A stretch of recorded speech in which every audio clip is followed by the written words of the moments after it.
그때 하나님의 종 엘리야 선지자는 왜 그렇게 도망을 갔을까요? 엘리야는 이세벨 왕후가 죽이겠다고 하는 말을 듣고서 멀리 도망을 갔습니다. 광야로 가서 로뎀나무 그늘 아래 앉아서 힘없이 주저앉은 채 하나님께 기도합니다. 이제는 할 만큼 했사오니 내 생명을 취하시옵소서 죽여달라고 기도했던 것입니다. 왜 그렇게 했을까요? 단지 이세벨 왕후가 죽인다고 하니까 죽는 것이 무서워서 도망갔을까요? 그것만은 아닙니다.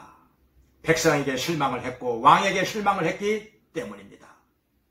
엘리야는 갈멜산에서 우상을 섬기는 바알의 선지자들, 아세라의 선지자들과 함께 기도의 대결을 벌입니다. 하나님께서는 엘리야의 기도에 불로써 응답을 하십니다. 백성들은 땅바닥에 엎드렸습니다. 여호와가 하나님이시로다, 여호와 그는 하나님이시로다 외쳤습니다.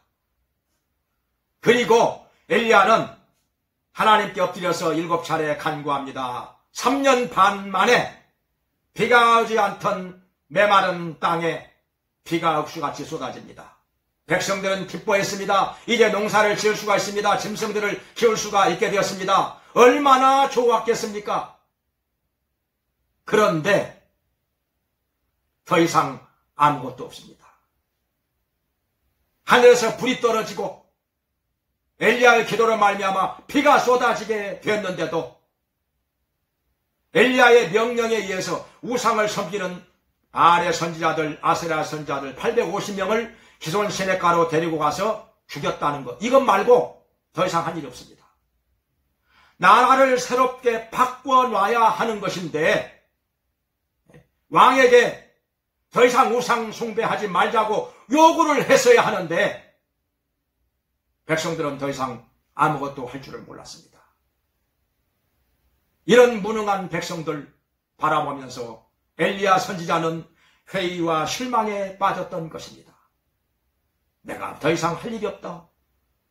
불이 떨어지면 뭐 하겠느냐? 비가 쏟아지면 뭐 하겠느냐? 왕도 마찬가지입니다.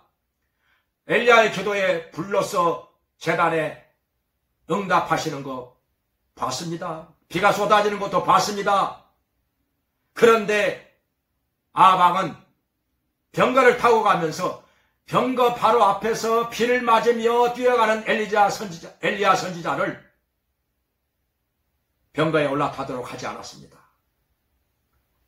내버려 두었습니다. 비를 맞고 뛰어가도록. 이 얼마나 멍청하고 어리석은 왕입니까?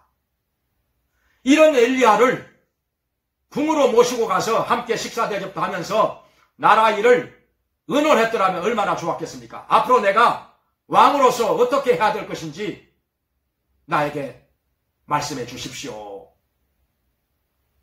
가르침을 받았더라면, 하나님의 말씀을 들었더라면 얼마나 좋았겠습니까? 그리고 이세벨 왕후한테 와서 보고를 하는데 아방이 모두 보고했습니다. 그날 일어났던 일을. 보고만 할 것이 아니라 아방은 이렇게 말을 했어야 했을 것입니다. 내가 하나님 살아계신 것, 여호와 하나님이 살아계신 것 분명히 보았다. 그러니 앞으로 우상 숭배하지 말라. 우상 숭배하는 날에는 나한테 죽을 줄 알아라.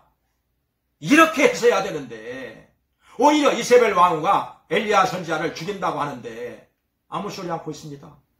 이런 바보 같은 왕이 어디 있습니까?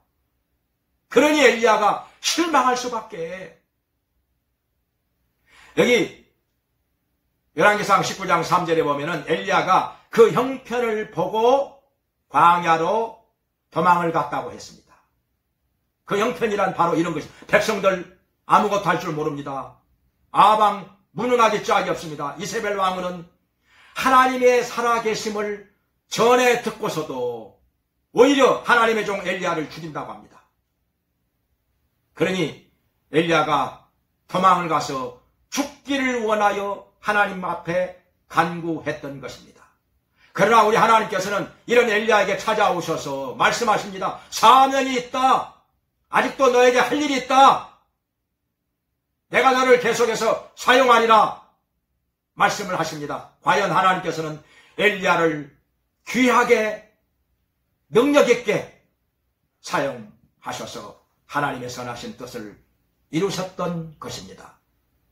우리는 지금도 실망할 필요가 없습니다. 사람을 보면 실망과 회의에 빠질 수도 있지만은 실망하지 말고 낙심하지 마시기 바랍니다.